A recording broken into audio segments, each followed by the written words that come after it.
IELTS 15. Tests 1 to 4. Published by Cambridge University Press and Uckles 2019. This recording is copyright.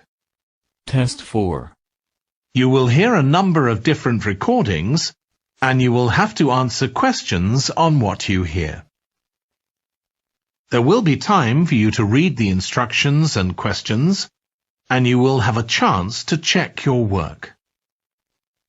All the recordings will be played once only. The test is in 4 sections. At the end of the test, you will be given 10 minutes to transfer your answers to an answer sheet. Now turn to Section 1.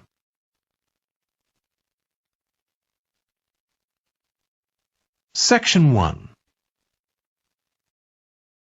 You will hear a conversation between an assistant at a community centre and a man who wants to join some evening classes.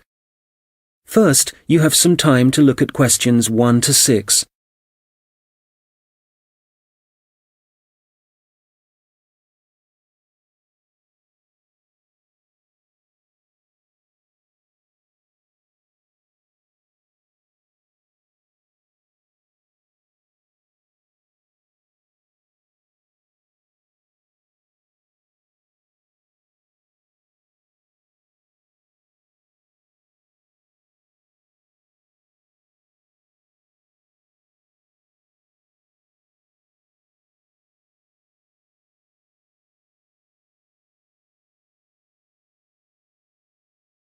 Hello, Eastwood Community Centre.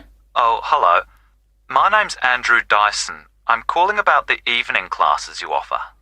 OK, Mr Dyson. Are there any classes in particular that you're interested in? Yes, you've got a class called Painting with Watercolours, I believe. That's right. It's a popular class, so this term it'll be moving to the hall, so they've got more room. Right.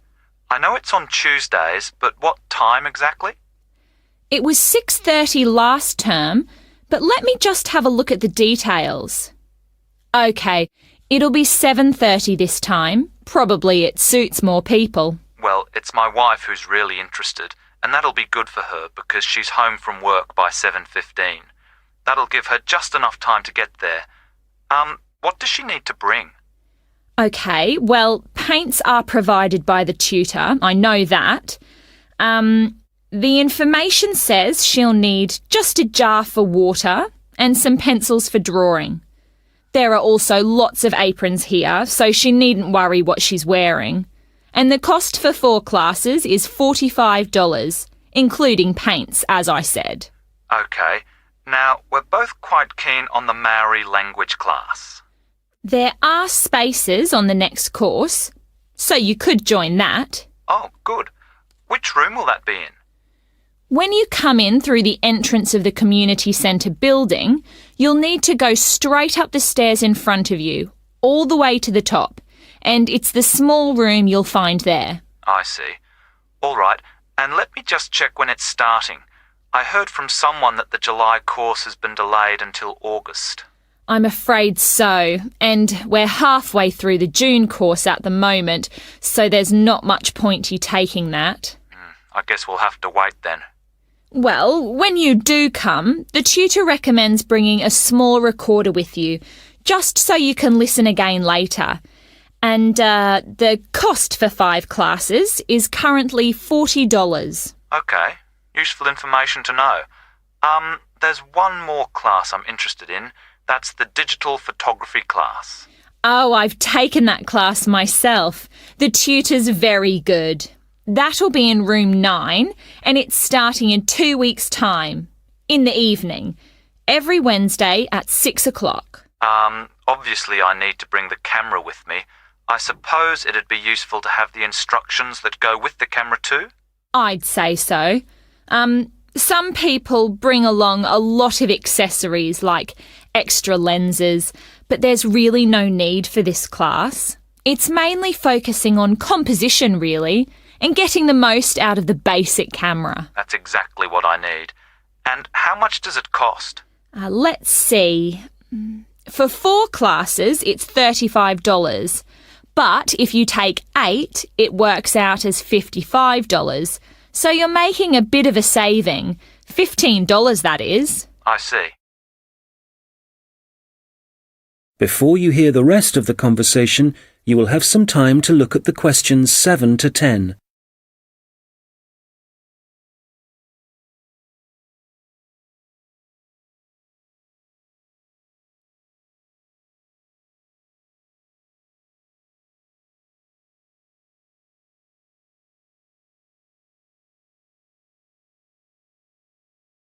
Now listen and answer questions 7 to 10.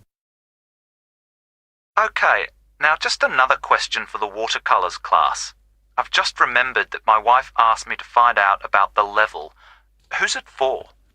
OK, well, you don't have to be very skilled or anything like that. It's designed for beginners, actually. People who might see art as a hobby rather than as a professional opportunity. That sounds like my wife. And, who do I talk to if I want to find out some more about the Maori language classes? Probably best to talk to the tutor directly. He'll be in the office in about half an hour. His name's Jason Kuai. That's K-A-H-U-I. Good. I'll give him a call. Oh, if you do decide to come to the photography class, don't forget to look at your camera battery and make sure it's charged. I know it sounds obvious, but I've seen a few people suddenly find the cameras stopped working right in the middle of class. Yes, I can imagine it'd be easy to forget that. Oh, that reminds me. In the final week of the photography course, is it right that there's a visit to a show in the local area? I work in the city, you see, so I might have to come home early for that one. Yes, they'll decide the date once the class has started. Is there anything else I can... That is the end of section 1. You now have half a minute to check your answers.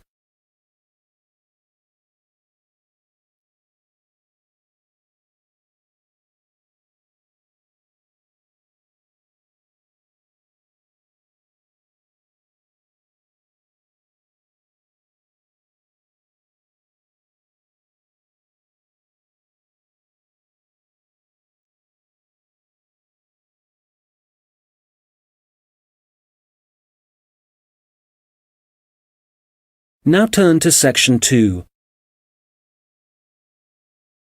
You will hear a project manager talking to voluntary workers about the tasks that need to be done.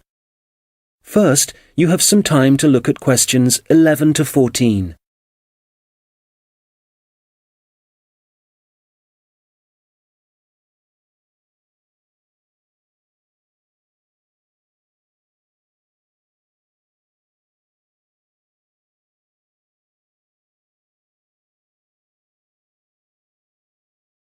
Good morning. It's great to see so many people here. Thank you all very much for coming. Well, as you know, the community gardens at Hadley Park are really not looking as good as they should. Quite bad, really. And although the local council has a budget to deal with some of the problems, we do need volunteers for other tasks. If you don't mind, I'm going to divide you into 2 groups. So everyone on this side of the room is Group A, and the rest of you are Group B. So, Group A, there are a couple of things we'd like you to help with. First of all, don't worry about any litter or empty bottles you see lying about. One of the local schools has offered to help out with that as part of their own environmental project. The priority for you will be to give us a hand with the new wooden fencing. It needs constructing along parts of the bicycle track, as there are parts which have now fallen down or broken, as I'm sure you've seen. You've probably also noticed that some of the pathways that come from the bicycle track are quite narrow, and there are plans to make them wider, but the council will be dealing with that later in the year. And they've also promised to produce some informational signs about the plants in the gardens. Hopefully, they'll be up in a few weeks' time. The other thing we're doing is getting rid of some of the foreign species that are growing in the gardens and putting back some native plants and trees. So you'll be doing some digging for us and getting those into the ground. So, Group A, there's some items you'll need to bring along with you. I was going to say raincoats, but the forecast has changed, so you can leave those at home. I'd definitely recommend a strong pair of boots. Waterproof would be best. It's quite muddy at the moment, and your own gloves would also be advisable. Tools will be available, spades and hammers, that kind of thing. You just need to make sure they go back in the trucks. And, there's no need to worry about food and drink, as we'll be supplying sandwiches and coffee, possibly some biscuits even. Before you hear the rest of the conversation, you will have some time to look at the questions 15 to 20.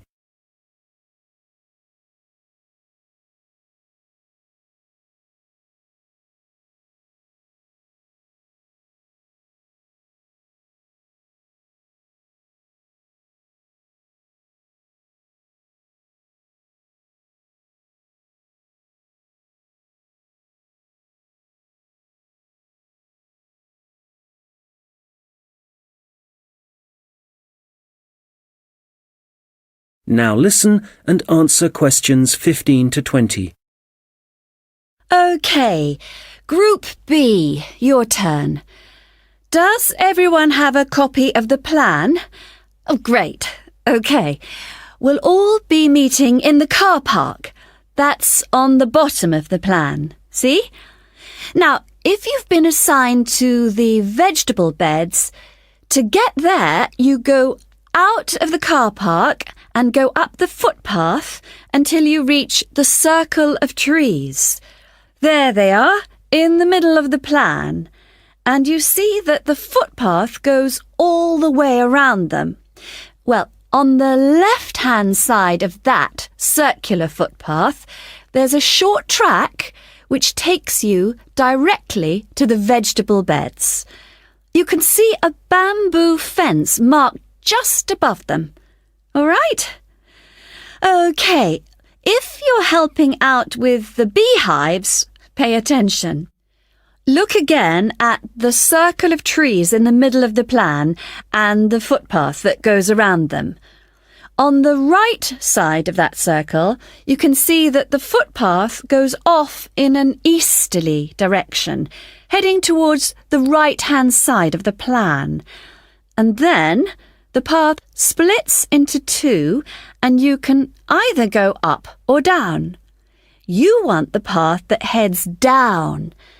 And at the end of this, you see two areas divided by a bamboo fence. And as we're looking at the plan, the beehives are on the right of the fence. The smaller section, I mean. Now, don't worry, all the bees have been removed. You just need to transport the hives back to the car park. OK, for the seating, look at the circular footpath. At the top of it, there's a path that goes from there and takes you up to the seating area, alongside the bicycle track, and with a good view of the island, I suppose. OK, if you're volunteering for the adventure playground area, let's start from the car park again and go up the footpath, but then you want the first left turn. Go up there and then you see there's a short path that goes off to the right. Go down there and that's the adventure playground area, above the bamboo fence. That fence does need repairing, I'm afraid. Right. What else? Oh, yes. The sand area. We've got that circular footpath in the middle. Find the track that goes east, towards the right-hand side of the plan, and where that track divides, you need the little path that goes up towards the bicycle track. The sand area is just above the bamboo fence there. And finally, the pond area. So it's on the left-hand side of your plan, towards the top, just above the fruit bushes and to the left of the little path. OK, as I said already, hopefully we'll be... That is the end of section 2. You now have half a minute to check your answers.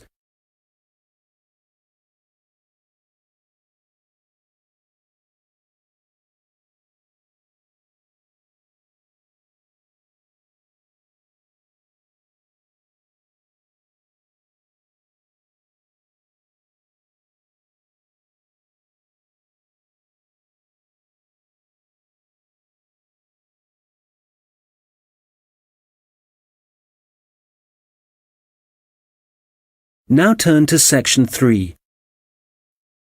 You will hear two students discussing a presentation they are going to give.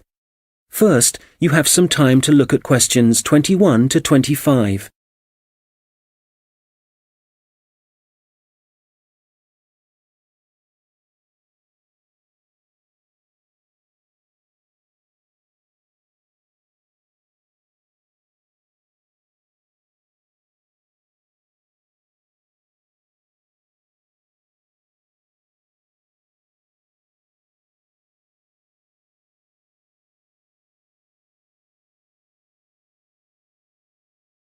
Hi, Robert. Hi. Sorry I'm late. I was just printing off some pages about food waste in Britain. Do you want to include Britain in the presentation? I thought we were concentrating on the USA. Well, it is a global problem, so I thought we ought to provide some statistics that show that. Fair enough. What did you find out? Well, I was looking at a British study from 2013. It basically concluded that 12 billion pounds worth of food and drink was thrown away each year, all of it ending up in landfill sites. Over 8 million tons. And that wasn't including packaging. An incredible amount. Yes, and they were only looking at what households threw away. So there's no information about restaurants and the catering industry. But one thing the study did investigate was the amount of milk and soft drinks that were wasted. And I think it was probably quite unique in that respect. Interesting. You know, in the other European reports I've read, there's one thing they have in common when they talk about carbon dioxide emissions. I know what you are going to say. They never refer to the fuel that farms and factories require to produce the food, and the carbon dioxide that releases? Exactly. We could really cut down on carbon emissions if less food was supplied in the first place. To my mind, the reports talk too much about the carbon dioxide produced by the trucks that deliver the fresh goods to the shops and take the waste away. They forget about one of the key causes of carbon dioxide. Absolutely. If the reports are actually going to be useful to people, they need to be more comprehensive. Who do you mean by people? Well, the government, industries, people making television programs. Have you seen any documentaries about food waste? Not that I remember. My point exactly. These days, they all seem to be focusing on where your meat, fruit, and vegetables are sourced from. We're being encouraged to buy locally, not from overseas. That's probably a good thing, but I'd still like to see something about waste. Yes, it's the same with magazine articles. It's all about fat and sugar content and the kind of additives and coloring in food, but nothing about how it reaches your table and what happens after it ends up in the bin. Well, we've only got 15 minutes for this presentation, so I think we'll have to limit what we say about the consequences of food waste. What do we want to concentrate on? Well, I know some of the other presentations are looking at food and farming methods and what they do to the environment, so I think we'll avoid that. And the fact that in some countries, people can't afford the food grown on their own farms. That was covered last term. Okay, we don't want to repeat stuff. What concerns me above all else is that in a recession, governments should be encouraging business to find ways to cut costs. Apparently, supermarkets in the USA lose about 11% of their fruit to waste. That's throwing money away. All right, we'll focus on that problem. It should get the others' attention anyway. Now, how do you want to begin the presentation? Let's not start with statistics, though, because that's what everybody does. I agree. How about we give the other students a set of questions to answer about what they suspect they waste every day? I'm fine with that. Probably a better option than showing pictures of landfill sites. It'll be more personalized that way. All right. Now let's start.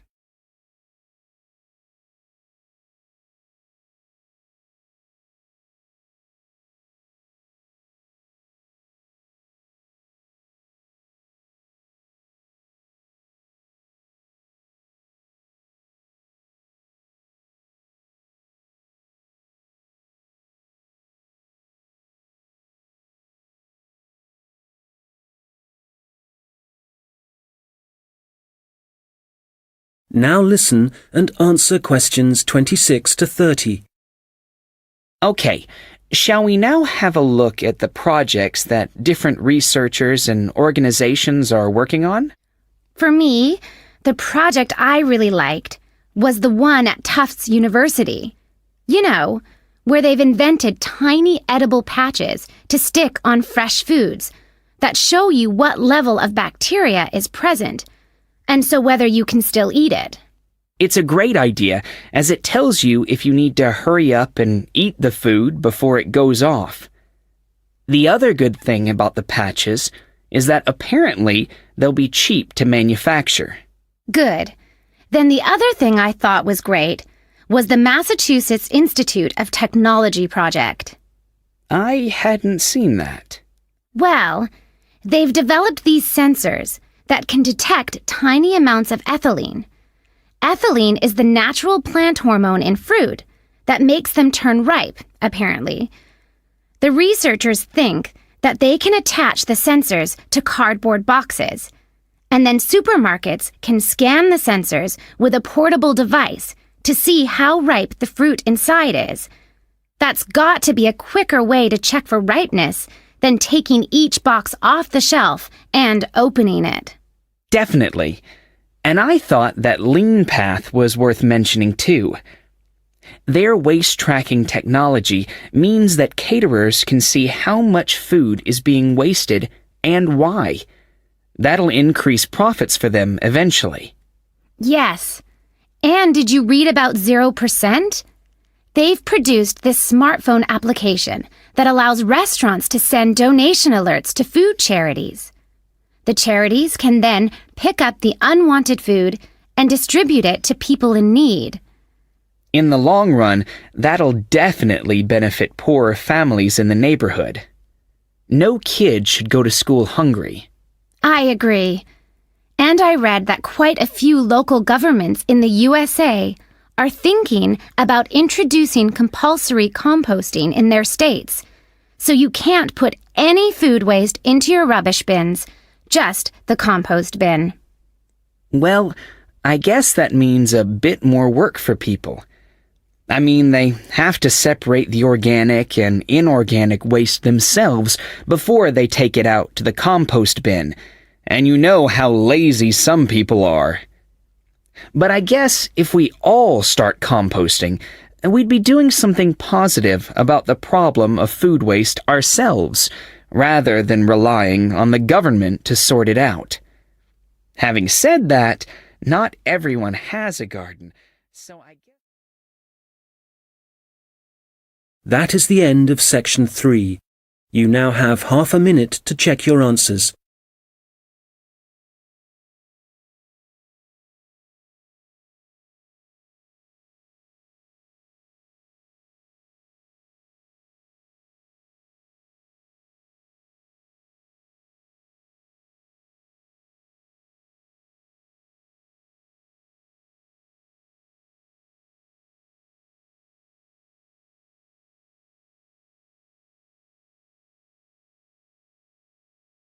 Now turn to section 4.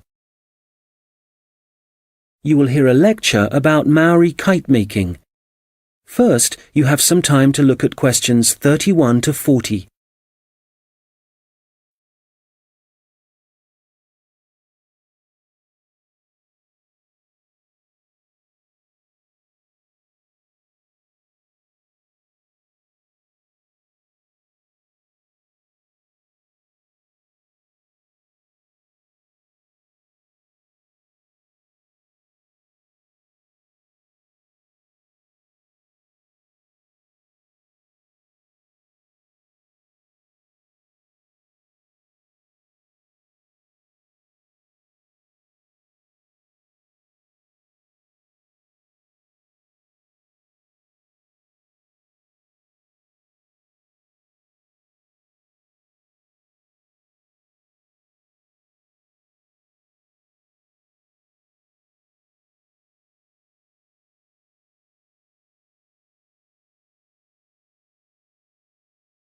Now listen carefully and answer questions 31 to 40. Well, good morning, everyone. As you know, we've been looking at different kinds of art and craft that were practiced by the Maori people of New Zealand, at least before the Europeans began to arrive in the 18th century. So, the focus of this lecture is kite making, how the kites were made, their appearance, and the purposes they served. Well, let's start with the way they were made. As with other Maori artistic traditions, kite making involved certain rituals. So, firstly, only priests were allowed to fly and handle the largest, most sacred kites. There were rules too, for the size and scale of the kites that the priests had to follow, and during the preparation of both small and large kites, food was strictly forbidden. In terms of appearance, kites were frequently designed in the image of a native bird, or a Maori god, and sometimes, perhaps less often, a well-known hero. You can imagine that when Maori first arrived in the new country, in New Zealand, it may have taken some time to find suitable materials for their kites. But, through trial and error no doubt, they found plants and trees that provided bark and even roots that they could use to make the frames and wings of their kites. And after the frame had been constructed, the kite then had to be decorated. For this, the priests used long grasses, and these, when the kite was in the air, would stream along behind it. They also used a variety of feathers to add colour to their creations. Well, all this meant it was easy to see a kite in the sky, but you could also hear Maori kites. They could be quite noisy indeed, and this was because some priests liked to hang a long row of shells from the kite. You can imagine how they'd rattle and clatter in the wind, how they might completely capture your attention. As I said before, the most common image was probably a bird, and that's the same for other kite-making cultures. But the kites were designed in particular shapes. So, there were kites that were triangular, rectangular, and also shaped like a diamond. And some of them were so large it would actually require several men to operate them. Some of the kites were also covered in patterns, and to make these patterns, the Maori used different pigments of red and black, and these were either made from a charcoal base or from red-brown clay which had been combined with oil obtained from a local species of shark.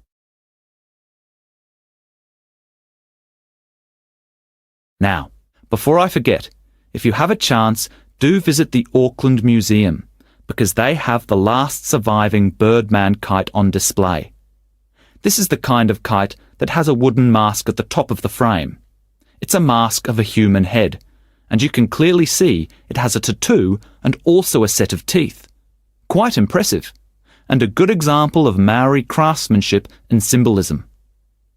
Right, turning to the purpose and function of the kites. They certainly had multiple uses.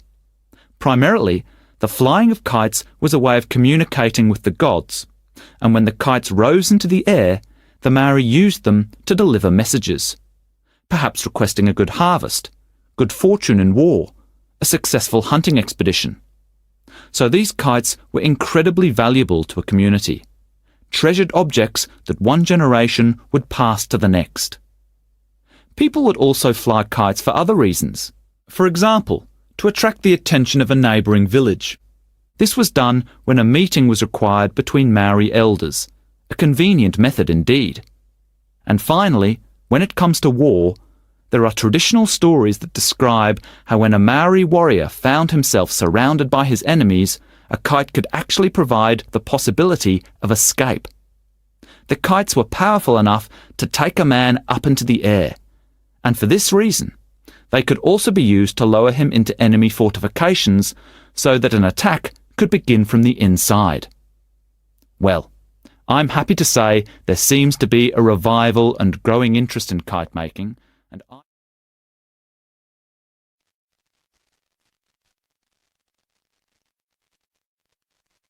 That is the end of the listening test. In the IELTS test, you would now have 10 minutes to transfer your answers to the answer sheet.